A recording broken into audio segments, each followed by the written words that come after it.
power of social media is within your reach. Good day. Hey, it's me, Gina.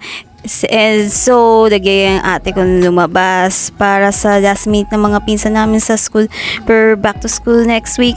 So, eto, may discover kaming kainan dito sa karinderya with my fellow cousins, in-laws and nephews. That's what we called Jesus Pansiteria, located in Marikina City. So, great ambience. So, ngayon ko lang na-experience ito at Blockbuster pa to. Just kidding for Blockbuster, pero marami may kumakain sa kanila. Ito, yung ambience nila at naka-featured pa yung may-ari ng Jesus Pansiteria and other menu items.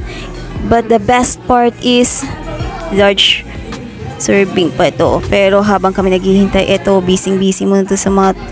At, ito pa nagbibideo pa ako habang dumadating ang pagkain namin. And, this is it, pansit. Dumating yung menu namin isa-isa. First up, fried chicken, fried rice with chorizo. Ito yung kinain ko with pansit bihon gisado.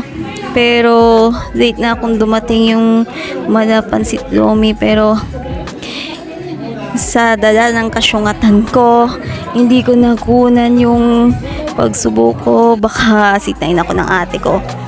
With chop suey pa yan. At lastly, tumating na rin ang lomi.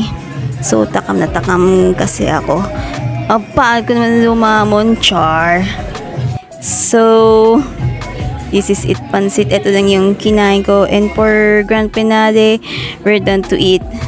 So, pauwi na kami yan para magpahinga na. That's all. Seize the day. Bye for now.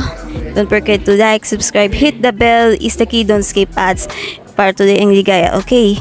Bye-bye na.